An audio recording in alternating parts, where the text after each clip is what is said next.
Hello दोस्तों, कैसे हो आप लोग? आई होप आप लोग अच्छे होंगे। माई सक्सेस सांग सिंह अचीव ड्रीम्स बाय सांग सिंह। जैसा कि आप लोग जानते हैं कि UP PCS R O R O का जो यूपी पीसीएस का भी आ गया है नोटिफिकेशन, और आर ओ आर ओ का भी डेट नज़दीक आ रहा है। तो मैं पिछली क्लास में पूरा पुर्तगालियों का आगमन से लेके अंग्रेजों के आगमन तक पढ़ा चुका। अब उसके आगे मैं आज पढ़ाने जा रहा हूँ ईस्ट इंडिया कंपनी और बंगाल के नवाब। तो बढ़िया से बने रहिएगा और चैनल को लाइक शेयर सब्सक्राइब जरूर करिएगा, ठीक है? तो बढ़ते हैं आगे। एक सेकेंड। यहाँ से आपका देखिए स्टार्ट होता है सेशन। हाँ, तो यहाँ से आपका सेशन स्टार्ट होता है। पहला जो यहाँ से है, यहाँ से मुगल सम्राट द्वारा स्वतंत्र रूप से नियुक्त बंगाल का अंतिम गवर्नर जो था मुर्शीद कुली खां था। कौन था? मुर्शीद कुली खां। ये मुर्शीद कुली खां था। यहाँ तक हो गया, ठीक है? अब जो है इसने क्या किया, अपनी राजधानी जो है यहाँ से देखिएगा, इसने जो अपनी राजधानी है यहाँ से अपनी राजधानी ढाका से मकसूदाबाद बनाया, ठीक? और नगर का नाम क्या रखा? मुर्शिदाबाद रख दिया। अपने उस नगर का जो ढाका से, ये जो पहले इसकी राजधानी ढाका थी, वो ढाका से मकसूदाबाद बनाया और नगर का नाम मुर्शिदाबाद रख दिया, ठीक है? फिर इसने भूमि बंदोबस्त में इजारा व्यवस्था की आरंभ की। मोस्ट इंपॉर्टेंट है, अंडरलाइन कर देते हैं, इजारा व्यवस्था, ठीक? याद रखना। सर्वप्रथम इजारा व्यवस्था किसने लागू किया था? तो कौन किया था? मुर्शीद कुली खां ने, ठीक है? तो याद रखना इसको। अगला पॉइंट है अलीवर्दी खां, ठीक है? यहाँ से देखना, अलीवर्दी खां 1740 से 1756 ईस्वी, जो इसका कार्यकाल था वो 1740 से 1756 ईस्वी ने यूरोपियों की तुलना मधुमक्खियों से की। ये पूछ सकता है, मोस्ट इंपॉर्टेंट, अंडरलाइन कर देता हूँ। किसने यूरोपियों की तुलना मधुमक्खियों से की? यूरोपियों की तुलना मधुमक्खियों से की। किसने की थी? अलीवर्दी खान ने किया था। यदि उन्हें क्या बोला था? तथा कहा कि यदि उन्हें न छोड़ा जाए तो वे शहद देंगे, अगर अगर उन्हें छेड़ा ना जाए तो वे शहद देंगे, और यदि छेड़ा जाए तो वह काट काट कर मार डालेंगे। किसको? यूरोपियों की तुलना जो है मधुमक्खियों से किया अलीवर्दी खान ने, ठीक है? तो यूरोपियों को क्या बोला कि वह अगर उन्हें ना छेड़ा जाए तो वे शहद देंगे, यदि छेड़ा जाए तो उन्हें काट काट कर मार डालेंगे, ठीक है? अब इसकी मृत्यु के बाद, यहाँ से देखना, मोस्ट इंपॉर्टेंट है, इसकी मृत्यु के बाद उसका दौहित्र, दौहित्र मतलब उसका जो पोता, ठीक है, सिराजुद्दौला उत्तराधिकारी बना। कौन बना? सिराजुद्दौला, ठीक, उत्तराधिकारी बना। ब्लैक होल की कथित घटना भी जो है यहाँ से देखिएगा, ये मोस्ट इंपोर्टेंट, ब्लैक होल की कथित घटना कब हुई थी? तो 20 जून 1756 ईस्वी को हुई थी, सिराजुद्दौला के समय में हुई थी। जब वो उत्तराधिकारी बना सिराजुद्दौला, तो ब्लैक होल की कथित घटना भी उसी टाइम हुई थी, 20 जून 1756 ईस्वी को हुई थी, ठीक है? अब अगला बढ़ते हैं। जे जे हालवेल जो शेष जीवित रहने वालों में से एक व्यक्ति था, जो जे जेड हालवेल जो था, जो शेष जीवित रहने वालों में से एक व्यक्ति था, के अनुसार 18 फीट लंबे तथा 14 फीट 10 इंच चौड़े कक्ष में 146 अंग्रेज बंदी बंद कर दिए गए, ठीक है?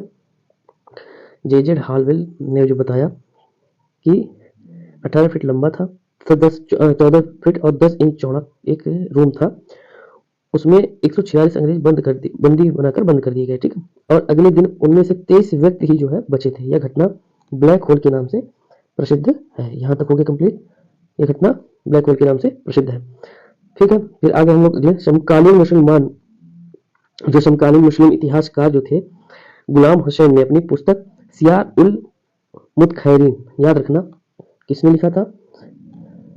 जो गुलाम हुसैन की एक पुस्तक थी, क्या है? सियार उल मुतखैरीन में इसका जो उल्लेख है नहीं किया गया है, ठीक है? तो पूछ सकता है किस पुस्तक में ब्लैक होल की कथित घटना का उल्लेख नहीं हुआ है? सियार उल मुतखैरीन हो सकता है। या फिर ये भी लिख सकते हैं, किस इतिहासकार ने अपनी पुस्तक में ब्लैक होल की कथित घटना नहीं लिखी है? तो किसको बोलोगे? गुलाम हुसैन को, ठीक है?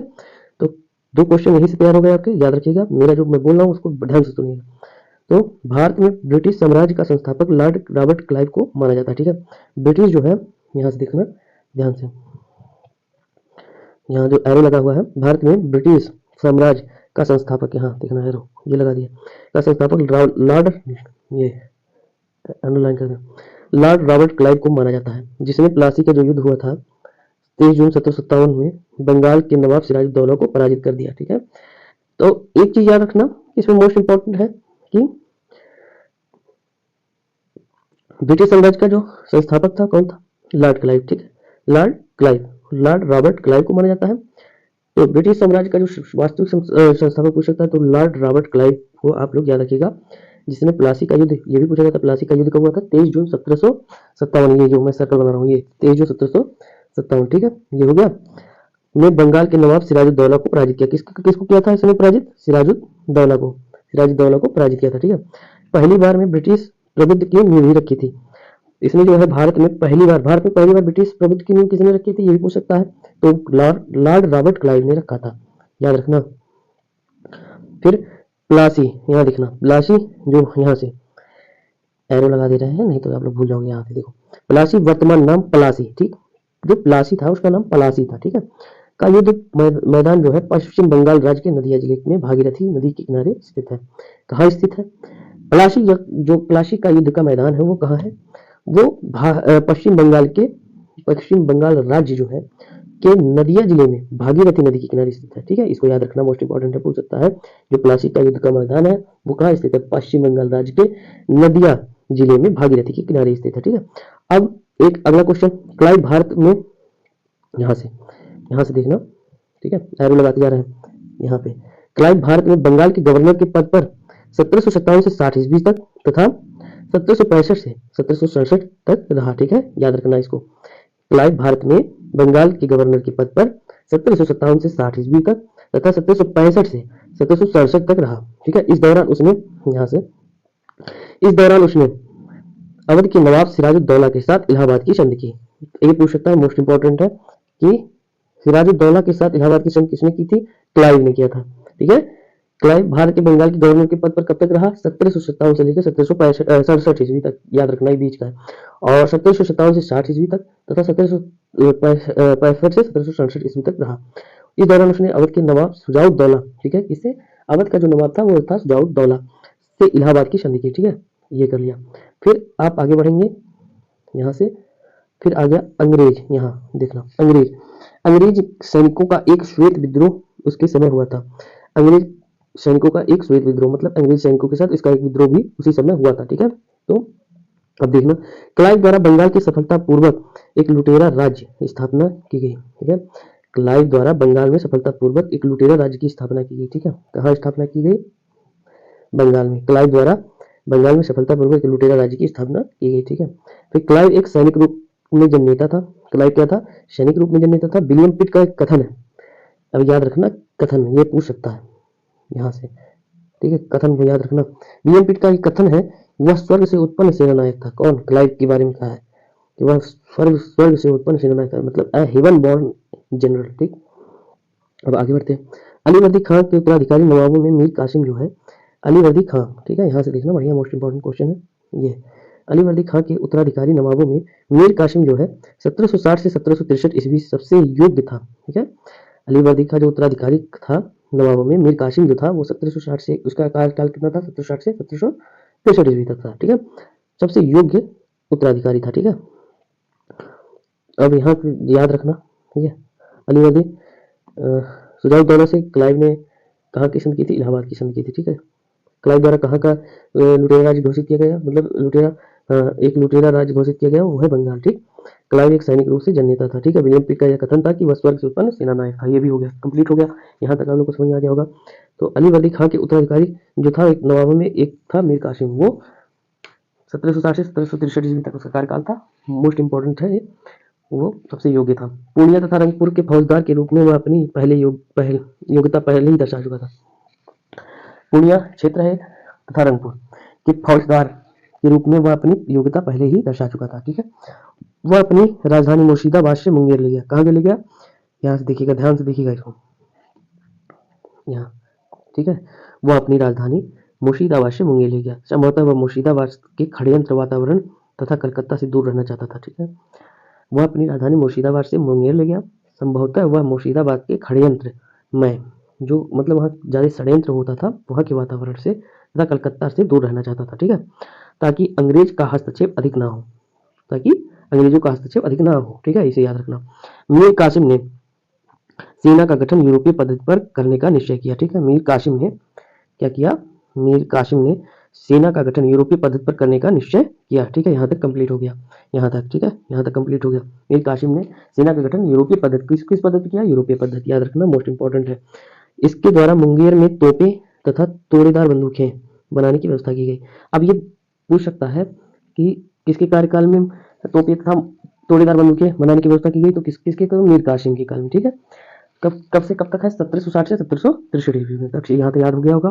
ठीक है, अब यहाँ से देखना, यहाँ से इसके अतिरिक्त क्या किया मीर कासिम ने? इसके अतिरिक्त मीर कासिम राज्य की आर्थिक स्थिति को सुधारने के लिए प्रयत्नशील रहा। ठीक है, ये याद रखना। जिन अधिकारियों ने गबन किया था उन पर बड़े बड़े जुर्माने लगाए गए, कुछ नए कर भी उसने लगाए। ठीक है, जिन अधिकारियों ने जो गबन किया था, मतलब जो भी पैसा वैसा लूटा था, चोरी से रखा था, कुछ भी चुरा के धन रखा अर्जित किया था, तो उन पर बड़े बड़े जुर्माने लगाए गए और कुछ नए कर भी उसने लगाए। ठीक है, अब यहाँ से देखना, 22 अक्टूबर 1764 को अंग्रेजों ने मीर कासिम, अवध के नवाब शुजाउद्दौला तथा दिल्ली के मुगल सम्राट शाह आलम द्वितीय की सम्मिलित सेना को बक्सर के युद्ध में परास्त किया। 22 अक्टूबर, याद रखना डेट, 1764 को अंग्रेजों ने मीर कासिम को, अवध के नवाब शुजाउद्दौला को तथा दिल्ली के मुगल सम्राट शाह आलम द्वितीय को, ये तीनों एकजुट होकर उससे लड़े, बक्सर के युद्ध में लड़े और परास्त हो गए। किससे? अंग्रेजों से। ठीक है, 22 अक्टूबर 1764 को अंग्रेजों द्वारा मीर कासिम, अवध के नवाब शुजाउद्दौला, दिल्ली के जो मुगल सम्राट थे वो शाह आलम द्वितीय, इसकी जो सम्मिलित सेना थी मीर कासिम की, वो बक्सर के युद्ध में पराजित हुई। ठीक है, ये याद रखना, मोस्ट इंपॉर्टेंट हो गया ये। अब अगला पॉइंट हो रहा है, इस युद्ध में अंग्रेजों की कमान मेजर हेक्टर मुनरो के हाथ में थी। तो ये मोस्ट इंपॉर्टेंट होगा, ये कमान कौन रखा था? मेजर हेक्टर मुनरो के हाथ में थी। ठीक है, अब यहाँ से अब अगला यहाँ देखते हैं, ये इस युद्ध, अब ठीक है, इस युद्ध हो गया।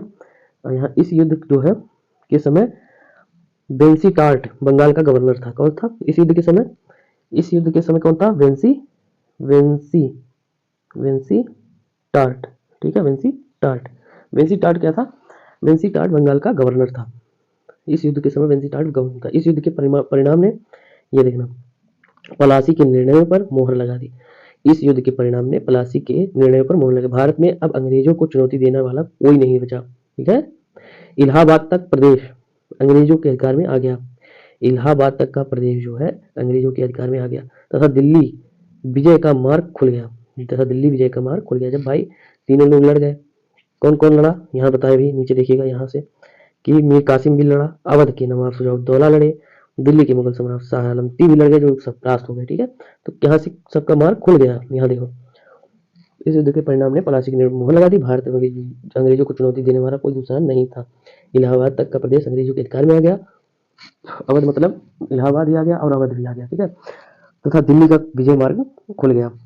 बक्सर का युद्ध भारतीय इतिहास में निर्णायक सिद्ध हुआ। जो बक्सर का युद्ध था वो भारतीय इतिहास में निर्णायक सिद्ध हुआ। बक्सर का युद्ध के समय बंगाल का नवाब मीर जाफर तथा दिल्ली का शासक शाह आलम द्वितीय था। अब बक्सर का जो युद्ध था, ये देखना, कौन कौन नवाब थे बक्सर के युद्ध के समय? मीर जाफर, बंगाल का नवाब कौन था? मीर जाफर था, और दिल्ली का शासक शाह आलम द्वितीय था। ठीक है, ये हो गया। इलाहाबाद की जो दूसरी संधि हुई थी, कब हुई थी? देखो, इलाहाबाद की प्रथम संधि कब हुई थी, इसे याद रखना, ये जान लो, 1764 ईस्वी में। दूसरी कब हुई थी? 1765 ईस्वी में। देखो, याद रखना इसको, इलाहाबाद की जो दूसरी संधि है, यहाँ से दूसरी संधि 16 अगस्त 1765 के अनुसार शाह आलम को अंग्रेजी संरक्षण में ले लिया गया, इलाहाबाद में रखा गया। ठीक है, उसे इलाहाबाद में रखा गया। यहाँ तक हो गया। इलाहाबाद, यहाँ देखना, इलाहाबाद तथा कड़ा के जो क्षेत्र नवाब ने छोड़ दिए थे शाह आलम को मिले। ठीक है, इलाहाबाद तथा कड़ा के जो क्षेत्र के नवाब ने कड़ा के जो क्षेत्र नवाब ने छोड़ दिए थे शाह आलम को मिले। ठीक है, 12 अगस्त मतलब उसको दे दिया गया। कहाँ कहाँ का क्षेत्र दिया गया? इलाहाबाद तथा कड़ा का जो क्षेत्र था जो अंग्रेजों ने छोड़ दिया था उसे शाह आलम को दे दिया। ठीक है, 12 अगस्त 1765 की संधि के अनुसार, यहाँ से देखो, 12 अगस्त 1765 की संधि के अनुसार मुगल बादशाह शाह आलम द्वितीय ने बंगाल को द्वितीय ने कंपनी को बंगाल, बिहार तथा उड़ीसा की दीवानी स्थायी रूप से दे दी।